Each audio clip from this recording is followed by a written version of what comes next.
আজ প্রায় 1 বছর পর গরিব ঘরে এলাহি খাবারের আয়োজন করা হয়েছে। তো কেন আমরা 1 বছর পর এই এলাহি খাবারের আয়োজন করলাম সবটাই বলবো এই ভিডিওর মাধ্যমে। So hello everyone, good morning. আশা করছি সবাই খুব ভালো আছো। আজকের আরও একটি নতুন ব্লগে তোমাদের সবাইকে অনেক অনেক স্বাগত। আজ ছিল বৃহস্পতিবারের সকাল, ঘড়ির কাঁটা বেলা বেজেছে সকাল 5টা, আর 5টা থেকে আমি আজকের ব্লগটা শুরু করে দিয়েছি। তো দেখো সকাল 5টায় কিন্তু আমি ঘুম থেকে উঠে পড়েছি, তবে এখনও পর্যন্ত কিন্তু কেউ ঘুম থেকে ওঠেনি। অন্যান্য দিন যেমন বাবু ঘুম থেকে উঠে পড়ে, কিন্তু আজকে ঘুম থেকে উঠে দেখি যে বাবুও এখনও পর্যন্ত ঘুম থেকে ওঠেনি। তাই আমি ঘুম থেকে উঠে কিন্তু সদর দরজাটা খুলে দিলাম। আসলে রাত্রিরে এই সদর দরজাটা ভেতর দিকে বাঁধিয়ে রাখা হয়, সকালবেলার দিকটায় না দরজাটাকে খুলে দিতে হয়। খুলে দিয়ে এমনিতেই ওখানে একটা রশি আছে, রশি দিয়ে লাগিয়ে রাখা হয়, যেটা ভেতর থেকেও খোলা যায় বাহির থেকেও খোলা যায়। তারপর একটু বাইরে থেকে হাত মুখ ধুয়ে চলে এলাম।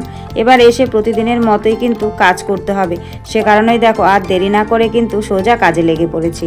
চলো আগে ঘরগুলো ঝাড় দিয়ে নিয়েছি, এখন কিন্তু আমি বারান্দাটাকে সুন্দর করে ঝাড় দিয়ে নিচ্ছি। আর এ ঘরে কিন্তু কর্তামশাই কাল রাত্রিরেও শুয়েছে। আসলে গরমটা এত পরিমাণ পড়েছে যে গরমে আর কোনোখানেই টেকা যাচ্ছে না। তো কর্তামশাইয়ের তো গরমটা একটু বেশি, সে কারণেই কিন্তু ও কখনো এ ঘরে শোয় কখনো ও ঘরে শোয়, তবে বেশিরভাগটা কিন্তু এ ঘরেই শোয়, কারণ এ ঘরে ওই কুলারটা আছে, কুলারটা চালিয়ে শুতে পারে। আর আমরা ও ঘরে সাধারণত রাত্রিরে কুলার চালাতে দিই না, কারণ কুলার চালালে পরে না আমারও অসুবিধা হয়, মেয়েরও অসুবিধা হয়। সে কারণেই কিন্তু আমরা রাত্রিরে কুলার চালাতে দিই না। তাই কর্তামশাই এ ঘরে থাকে, কুলারটা চালিয়ে উনি ওনার মতো করে থাকে, কারণ ওই উনার তো গরমটা একটুখানি বেশি, সে কারণেই। তো যাই হোক, ঘরগুলোকে আমি সুন্দর করে ঝাড়ু দিয়ে নিয়েছি। ঝাড়ু দিয়ে এখন কিন্তু উঠোনটাকে ঝাড় দিয়ে নিচ্ছি। তবে আজকে উঠোনটা অনেকটাই পরিষ্কার আছে, কারণ ওই কালকে বিকেলবেলার দিকটায় ঝাড় দেওয়া হয়েছিল। তো অন্য দিন বিকেলবেলায় মানে সন্ধ্যের আগ দিকটায় খুব কম পরিমাণে ঝাড় দেওয়া হয়, ওই দুপুর পরে পরে ঝাড় দিই বলে আর ঝাড় দেওয়া হয় না। কিন্তু কালকে যেন সন্ধ্যের আগে দিয়ে দেখি বেশ একটুখানি হাওয়া দিয়েছিল, তাই বেশ পরিমাণ পাতা পড়েছে। দেখতে কি বাজে লাগছে। ভেবেছিলাম রাত্রিরে যদি বৃষ্টি হয় তাহলে পাতাগুলো ডেবে ডেবে যাবে, ঝাড় দিতে খুব সমস্যা হবে। সে কারণেই কালকে কিন্তু ওই সন্ধ্যের আগ দিয়ে আর কি একটুখানি উঠোনটা ঝাড়ু দিয়ে রেখেছিলাম। তাই আজকে সকালবেলায় যখন আমি উঠোনটা ঝাড়ু দিচ্ছি, খুব বেশি পরিমাণে কিন্তু পাতা পড়েনি আর নোংরাও হয়নি। তো দেখো খুব সুন্দর করে কিন্তু আমি উঠোনটা ঝাড়ু দিয়ে নিচ্ছি। তবে জানো তো বন্ধুরা, আজ কিন্তু সকাল সকালই খুব সুন্দর রোদ্দুর বেরিয়ে গেছে। তোমরা মানে চারিদিকটা দেখে বুঝতেই পারছো যে কী পরিমাণ রোদ্দুর বেরিয়েছে। আর যেহেতু ওই দিকটা পূর্ব দিক, সূর্যের আলোটা ক্যামেরার সামনে পড়ে, তাই কিন্তু অত পরিমাণ বোঝা যায় না। তো যাই হোক, উঠোন ঝাড় দেওয়া কমপ্লিট করে ঝাঁটামশাইকে স্নান টান করিয়ে এখন কিন্তু সোজা রেখে দিয়েছি। আর এইদিকে দেখো ফুলগুলো কি সুন্দর করে আছে। সকালবেলাকার বাসি কাজকর্ম তো মোটামুটি কমপ্লিট। এখন ওই মুখটা ধুতে হবে, মানে ব্রাশ করতে হবে। সকালবেলায় ঘুম থেকে উঠে ব্রাশটা করিনি, তাই ভাবছি এখন ব্রাশটা করে নিই। আর জানো তো বন্ধুরা, কাল শোয়ার সময় আমি কিন্তু চুলটাকে বেনুনি করে শুয়েছিলাম। আসলে কি বলতো, একদমই অল্প পরিমাণে চুল বলে বেনুনি করা হয় না, ওভাবেই গাডার পেঁচিয়ে শুই। কিন্তু কালকে রাত্রিরে কেন জানি না মনে হলো যে আজ অনেক দিন পর একটুখানি বেনুনি করি, তাই কিন্তু কালকে রাত্রিরে শোয়ার সময় আমি বেনুনি করেই শুয়েছিলাম। তো যাই হোক, ব্রাশ ট্রাশ করে সোজা চলে এলাম ঘরে এসে মাথাটা আঁচড় করে নিলাম। এবার ভাবছি যে বিছানাটাকে গুছিয়ে নিই, কারণ না হলে না বিছানাটা গোছাতে ভুলে যাই, অনেকটাই বেলা হয়ে যায়। ওইদিকে যখন কাজে লেগে পড়ি এ ঘরের কথা একদমই ভুলে যাই। সে কারণেই কিন্তু মুখ টুক ধুয়ে আগে এসেই আমি বিছানাটা গোছানোর চেষ্টা করি। তো আজকে যেহেতু আগে চলে এসেছি, ভাবছি যে না বিছানা গোছানোর কাজটা আগে করেই নিই। তাই কিন্তু সুন্দর করে আমি বিছানাটা গুছিয়ে নিলাম। আর গরমের জন্য তো এখন আর ওই মশারি টাঙানো হয় না, এত পরিমাণ গরম দিয়েছে, মশারি টাঙালে পরে একদম ফ্যানের হাওয়া গায়েই লাগে না, টেকাই যায় না মশারির ভেতরে। সে কারণে এখন আর মশারি টাঙাই না। তবে ভোরবেলার দিকে যখন ফ্যানের হাওয়াটা কমিয়ে দিই তখন কিন্তু দু একটা মশা বেশ গুনগুন করে, জানো তো। তো কিছু করার নেই। তো যাই হোক, বিছানা টিছানা গুছিয়ে কমপ্লিট করে নিয়ে এখন তো রান্নাঘরে আসতে হবে। তো রান্নাঘরে এসে এই বালতিটা তো রাত্রিরে ধুয়ে একদম মুকুর করে রেখেছিলাম। অন্যান্য দিন জল টল থাকে, তো বেশিরভাগ সময়টাই কিন্তু এই রান্নার বালতিটা রাত্রিরে বাসনগুলো যখন মাজি তখন বালতিটাও মেজে কিন্তু উপর করে রাখি, কারণ সারাদিন ধরে তো বালতিতে জল থাকে। আর সব সময় যদি একটা পাত্রে জল থাকে, পাত্রের ভেতরটা কেমন পিচ্ছিল হয়ে যায়। তাই কিন্তু রাত্রিটা মেজে উপর করে রাখি, তাহলে ওই পিচ্ছিল ভাবটা আমার আর হয় না। জলটা নিয়ে এসে এখন কিন্তু আমি সোজা চা বসিয়ে দিচ্ছি, কারণ ওই সকালের বাসি কাজকর্ম করার পর এমন নেশা হয়ে গেছে, একটুখানি চা না খেলে আর পারা যায় না। তাই কিন্তু চাটা বসিয়ে দিলাম। আর আজকে সকালবেলায় চা খাওয়া হবে মুড়ি দিয়ে। আজকে বিস্কিট টিস্কিট তেমন একটা নেই, মানে চা দিয়ে খাওয়ার মতো। মেরি বিস্কিট আছে, মেরি বিস্কিট দিয়ে চা খেতে কেউই ভালোবাসে না, তাই ভাবছি যে একটুখানি মুড়ি দিয়ে দিই। তাই বাটিতে করে কিন্তু সকলের জন্য মুড়ি বেড়ে নিলাম, আর এদিকে চা করে নিলাম। আজকেও ওই দুধ চাই করেছি। আর এদিকে দেখো, আর শাশুড়ি মায়ের জন্য একটা ডিম সিদ্ধ দিয়ে দিচ্ছি। আসলে উনি ওই চাটা খাওয়ার পরে একটুখানি ডিম সিদ্ধ খান, উনি তো অসুস্থ, ওষুধ টষুধ খান, সে কারণে প্রতিদিনই কিন্তু ওনাকে সকাল করে একটা করে ডিম সিদ্ধ করে দেওয়া হয়। মেয়েকেও মাঝে মধ্যে দিই, তবে মেয়েকে আমি প্রতিদিন দিই না, কারণ গরমটা এত পরিমাণ পড়েছে তো ওর না মানে বেশি ডিম খেতে পারে না, ডিম খেলে পরে কেমন অস্বস্তি বোধ করে। সে কারণে যেদিন দেখি বেশি গরম পড়ে ওই দিন কিন্তু আর ওর জন্য আমি ডিম সেদ্ধ দিই না, শুধুমাত্র শাশুড়ি মায়ের জন্য একটা ডিম সিদ্ধ দিই। উনি তো বড় মানুষ, উনি হজম করতে পারেন, সে কারণেই।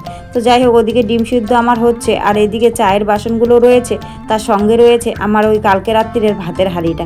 ভাতের হাঁড়ি তো সাধারণত আমি রাত্রিরে মাজি না, সকালবেলায় উঠেই বেশিরভাগটা মাজা হয়, সকালবেলায় উঠে মেজে তারপর রান্না করি। সে কারণেই কিন্তু এই মানে চায়ের বাসনগুলোর সঙ্গে আমি ভাতের হাঁড়িটাও বের করে নিয়েছি। ভাবছি ডিমটা সিদ্ধ হতে থাকুক, এদিকে আমি বাসনগুলো সুন্দর করে মেজে নিই। তাই দেখো, সুন্দর করে বাসনগুলো মেজে নিলাম। আর কালো গামলাটায় একটুখানি পরিমাণ জল ছিল, শেষ হয়ে গেছে, তাই ওই নিচে লাল গামলাটা থেকে জল নিয়ে কিন্তু ভাতের হাঁড়িটা সুন্দর করে ধুয়ে নিলাম। ধুয়ে এখন ভাত যেহেতু বসাবই, কল থেকে তো এমনিতেও আমাকে বালতি থেকে এই হাঁড়িতে জল দিতে হবে, তাই হাঁড়িটা কলতলায় বসিয়েই কিন্তু রান্নার জন্য আমি হাঁড়ি ভর্তি করে জল নিয়ে এলাম। আর এদিকে দেখো, ডিমটা আমার হয়ে গেছে। এখন আমি ডিমটাকে নামিয়ে নিয়ে ভাতটাকে বসিয়ে দেবো, কারণ বেলা কিন্তু অনেকটাই হয়ে গেছে। টুকিটাকি এটা সেটা করতে করতে করতে করতে কিন্তু অনেকটাই বেলা হয়ে গেছে। তো রান্নাটা বসিয়ে দিয়েছি, ভাতটা বসিয়ে দিয়ে এদিকে কর্তামশাই নিয়ে চলে এসেছে দেখো এই দুধটা। এই দুধটা আসলে সচরাচর পাওয়া যায় না, এদিক দিয়ে যখন দুধের গাড়ি যায় তখন ওই দেখতে পেয়েছে, আর আজকে দুধের গাড়ি গেছে, তখন এই দুধটা কিন্তু কিনে নিয়ে এসেছে। এই দুধটা দিয়ে জানো তো চা খেতে ভীষণ ভালো হয়, তবে এই দুধটা কিন্তু মেয়েকে খেতে দিই না, শুধুমাত্র চাই খাই। ওই উনুনে বসিয়ে দিয়েছি ভাত, আর এই উনুনে বসিয়ে দিয়েছি একটুখানি ডাল চচ্চড়ি। আর এই কাঁকরোলগুলো দেখতে পাচ্ছ, এগুলো কিন্তু আমি গোটা গোটা দিয়ে দিয়েছি। আসলে কি বলো তো, কাঁকরোল সেদ্ধ খেতে এত পরিমাণে ভালো লাগে কি বলবো। যেহেতু ডাল চচ্চড়ি করছি, সে কারণে তার সঙ্গে কিন্তু গোটা গোটা কাঁকরোলগুলো দিয়ে দিচ্ছি। কাঁকরোলগুলো যখন সেদ্ধ হয়ে যাবে, চচ্চড়ি থেকে উঠিয়ে নিয়ে কিন্তু সেদ্ধটাকে মাখবো। আর ভীষণ ভালো লাগে এই কাঁকরোল খেতে, বিশেষ করে আমার। তো যাই হোক, ডাল চচ্চড়ি আর ভাত আমার হয়ে গেছে। আর এই দিকটায় দেখো, আমি কিন্তু শুকনো লঙ্কাগুলো রোদ্দুরে মেলে দিতে নিয়ে এলাম, কারণ রোদ্দুর লাগিয়ে না রাখলে না ওই ছাতা পড়ে যাবে। এই কয়েকদিন আগেই এনেছি শুকনো লঙ্কাগুলো, তো ওভাবে প্যাকেটেই ছিল, সময়ই পাচ্ছিলাম না, তেমন একটা রোদ্দুরও উঠছিল না। তো আজ যেহেতু খুব সুন্দর রোদ্দুর উঠেছে, তাই কিন্তু শুকনো লঙ্কাগুলো কুলোয় ঢেলে আমি রোদ্দুরে মেলে দিলাম। আর সঙ্গে ওই হাঁড়ির চালটা ছিল, সেটাও কিন্তু রোদ্দুরে মেলে দিলাম। মেলে টেলে দিয়ে এসে এবার ভাবছি যে কিছু কাঁচাকুচির আছে, সকাল সকালে যদি কেচে দিই তাহলে বেশ সুন্দর শুকিয়ে যাবে। তাই কিন্তু সকাল সকালই বের করে নিয়ে চলে এলাম। আসলে মায়ের ঘরের বেডশিট টেডশিটগুলো আজকে কেচে দেবো, উঠিয়ে নিয়েছি। মা তো এখন কোনো কিছুই করতে পারে না, সব কিছুই আমাকে করতে হয়। তাই সময় সুযোগ বুঝে দু একদিন পরপরই কিন্তু মায়ের ঘরের বিছানাপত্র কেচে ধুয়ে পরিষ্কার করে দিই। আর সত্যি কথা বলতে, মায়ের তো গায়ে তেল মালিশ করা হয়, বিছানাপত্রগুলো দুদিনের বেশি যদি থাকে না, বেশ একটা মানে গন্ধ বেরোয়। মানে কি বলবো, ফিজিওথেরাপি করা হয় যে তেলটা দিয়ে, তেলটার এত পরিমাণ গন্ধ, মানে দুদিন বলছি, প্রতিদিন কেচে দিলে বেশি ভালো হতো, কিন্তু প্রতিদিন কাচাকুচি করা সম্ভব হয় না। সে কারণে প্রতিদিন আর কাচাকুচি করা হয় না, দু একদিন পরপরই কিন্তু চাদরগুলো কেচে দিই। আজ যেহেতু রোদ্দুরটা বেশ ভালোই উঠেছে, সে কারণে কিন্তু জামা কাপড়গুলো মেলতে আমি আর রাস্তায় গেলাম না, সুন্দর করে উঠোনেই মেলে দিচ্ছি। কারণ এত পরিমাণ রোদ উঠেছে, উঠোনেও বেশ সুন্দর রোদ এসে গেছে, উঠোনেই কিন্তু এই জামা কাপড়গুলো খুব সুন্দর শুকিয়ে যাবে। সে কারণেই দেখো, উঠোনেই কিন্তু বেশ সুন্দর করে জামা কাপড়গুলো মেলে দিলাম। এইদিকে জামা কাপড়গুলো মেলে দিয়ে চলে এসেছি, কর্তামশাই আবারও বাজারে গিয়েছিল, বাজার থেকে নিয়ে চলে এসেছে ইলিশ মাছ। আসলে কি বলতো, আমরা আজ প্রায় 1 বছর পরে ইলিশ মাছ খাচ্ছি। ইলিশ মাছের এত দাম, আমাদের গরিব ঘরে কিন্তু সচরাচর এই মাছ খাওয়া সম্ভব হয় না। তো আজ অনেক দিন পর মানে মনে হলো যে বেশ কিছুদিন, অনেক দিন হয়ে গেল আমরা এই খাবারগুলো খাই না, আর আমাদেরও তো খেতে ইচ্ছে করে। তো কর্তামশাই 7-5 ভেবে ভাবলো যে না, আজ ইলিশ মাছ খেয়েই ছাড়বো। সে কারণেই বাজার থেকে কিন্তু ইলিশ মাছ নিয়ে এসেছে, আর নিয়ে এসে আমাকে বলেছে সর্ষে ইলিশ রান্না করতে। তাই কিন্তু খুব সুন্দর করে আমি ইলিশ মাছ রান্নাটা করলাম। তবে আজকে কিন্তু প্রথম আমি একা হাতে ইলিশ মাছ রান্না করেছি। এর আগে কোনোদিন আমি রান্না করিনি, শাশুড়ি মাই করতো, আমি তবে দেখেছি। তবে শাশুড়ি মায়ের দেখে দেখেই কিন্তু আজ আমি ইলিশ মাছটা রান্না করেছি। খুব একটা খারাপ হয়নি, খেতে বেশ ভালোই হয়েছে। আর এদিকে দেখো, রান্নাবান্না করে এখন কিন্তু আমি খেয়ে নিচ্ছি আমার পছন্দের খাবার, ওই আম দুধ ভাত। আম দুধ ভাত খেতে আমার ভীষণ ভালো লাগে, তাই সব কিছু ছেড়ে কিন্তু এই আম দুধ ভাতটাই আমি খেয়ে নিলাম।